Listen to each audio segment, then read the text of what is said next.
अस्सलामुअलैकुम मलगोरो द मुल्क निगरान वज़ीर आज़म आखिर मुकर्रर कړل شو मुस्लिम लीग नू ډیر کوششونه وکړ چې موږ نگران وزیر اعظم یو داسې سړی راولو چې زموږ د حکومت نه پس هم په عمران خان باندې دغه رنګ پریشر برقرار وساتي او موږ له ریلیف میلو شي په نگران وزیر اعظم د طرف هم خو چون کې داسې بنده د عمران خان د پریشر په وجه باندې د سلیکټ نه کړل شو اوس چې کم بنده راغله دی پاغه باندې مکمل ډیټیل سره خبره کو چې دا بنده څوک دی د کم زیده د نگران وزیر اعظم سټ څنګه میلو شو آیا دا کم قسم انسان دی د کمې پارټۍ نه تعلق لري عمران خان سره تعلق څنګه دی په ټولو خبرو باندې په دې ویډیو کې ډسکشن کیږي ویډیو خپل هم مکمل وګورئ او مخکې ملګرو سره ضرور شریک کړئ نگران وزیر اعظم انوار الحق کاکړ مقرر کړل شو انوار الحق کاکړ سے اوس څوک ته په دې باندې هم خبره کو اوس نو نگران وزیر اعظم عمران خان لپاره فائدمن ثابت دی شي کنه عمران خان ته فائدہ ورکول شي کنه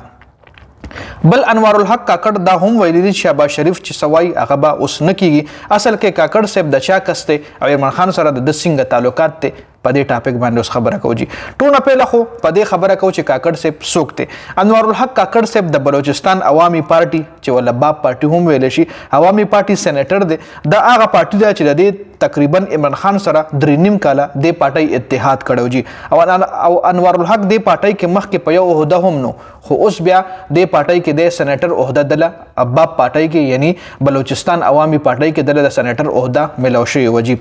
انوار الحق کاکړ عمران خان سره تعلقات لګ مختلف ته ټولو پاټو سره مطلب ایکول د مسلم لیگ نون سره هم خو تعلق ته نه چې هغه سره بيخي تعلق نشته خو عمران خان سره څنګه تعلق ته پاغي خبره کوي ډېر خلک وایي چې مسلم لیگ نون سره د ډېر قریبي تعلق ته ډېر خلک وایي چې نه عمران خان سره د قریبي تعلق ته انوار الحق کاکړ صاحب مخکې عمران خان سره ډیر تعلق او عمران خان سره په بنیګاله کې ډیر ملاقات هم کړی دي عمران خان سره په بنیګاله کې د تصویران هم شته دي بل د کاکړ صاحب تعلق کوټی نه دی او د نیکه او پلار چې کوم هغه ډاکټرانو مطلب د خبره دار چې دا ډیر مړی کورنۍ نه تعلق لري او د ایماندار دا یو ایماندار سړی هم دی مطلب تر اوسه پورې په د باندې داسې د کرپشن الیګیشن نشته بل انوار الحق کاکړ صاحب دا یو ډیر پړه لیکا انسان دی او د کې دا کوالټی شته دی چې د اسټابلیشمنت اور سیاستدان ځان سره مطلب کیریان کول شي ملک چلول شي د کې دا مطلب کوالټي شته دی او د نگران وزیر اعظم د پاره زما خیال دا چې کوم دی یو ډیر بیسټ چوایس وجي اوس کاکړ صاحب نگران وزیر اعظم نه پس کې دی شي د پی ټی آی د پاره خیر وزیر شي ځکه کاکړ صاحب عمران خان سیاست ډیر زیات خوښ دی او عمران خان یو هم پرسنلی ډیر زیات خوښ او مخکې چې دی کله پی ټی آی سره دی پارټي چې کومه بلوچستان عوامي پارټي چې کومه دی پی ټی آی سره اتحاد کړو نو هغه ټایم کې بده بنګاله مطلب ډیر زیات لور اتلو عمران خان سره ډیر زیات ملاقات کړي د عمران خان سیاست د عمران خان پرسنالټی نه د ډیر زیات امپریس دي خو اوس انوار الحق کاکړ صاحب وزیر اعظم کې دو باندې نواز شریف خوشاله نه دی مطلب انوار الحق کاکړ صاحب چې کوم دی د په نگران وزیر اعظم باندې نواز شریف ته هیڅ قسم خوشحالي نه ملو چون کې شهباز شریف پکې لګ ډیر رضامند چې دا سړی نگران وزیر اعظم شي خو د نواز شریف پکې هیڅ قسم رضامندي نشته بل د نواز شریف رضامندۍ پکې مطلب د نواز شریف رضامندۍ تاړو قتل پکار دي نه ځکه داغه سوهده نشته په ملک داغه سکار نشته دی مطلب داغه ملک نه الریډي ګیټ اوټ شوی دی نو داغه رضامندي اړو پکار دنه د ملک په یو قسم په یو کار کې هم داغه رضامندي اړو پکار دنه کله چې انوار الحق صاحب حالف اوچت کړي نو شهباز شریف په لندن ته واپس ځي اوس ډیر زیات انکشافات دا شکیږي چې کله نگران وزیر اعظم انوار الحق کاکړ صاحب حالف اوچت کړي نو شهباز شریف په لندن ته واپس تختی ځکه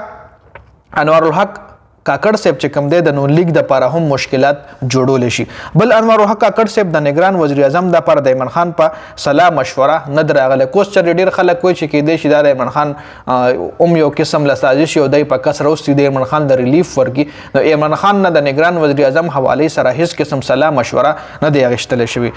وزیر اعظم د پاره اصل کې نون لیگ ډیر کوششونه وکړل چې خپل کس نگران وزیر اعظم جوړ کړي خو عمران خان داسې پریشر و چې د عمران خان د پریشر په وجه باندې انوار الحق کاکړ صاحب نگران وزیر اعظم جوړ کړل شو انوار الحق کاکړ صاحب ځکه نگران وزیر اعظم جوړ کړل شو چې دا یو ایماندار سړی دی ایجوکیټډ سړی دی تر اوسه پورې د کرپشن الیګیشن په دې نشته دی تر اوسه پورې داسې کار نه دی کړی چې هغې نه ملک له نقصان یا د خپلې پارټۍ له نقصان یا د بلې پارټۍ له نقصان نو تر اوسه پورې داسې دا یو نیوټرل انسان دی خو عمران خان سره هم ډیر ښه تعلقات تیر شوي دي اوس په ګورو چې راتلونکي ټایم کې څه کیږي چې کله د حلف اوچت کې کمې پارټۍ له زیات ریلیف ملاویږي اب بعد کې پته لګي د ویډیو کتلو زیاته مننه ویډیو مخکې ملګرو سره ضرور شریک کړئ جنید خان افیشل چینل هم سبسکرایب کړئ پیج هم لایک کړئ والسلام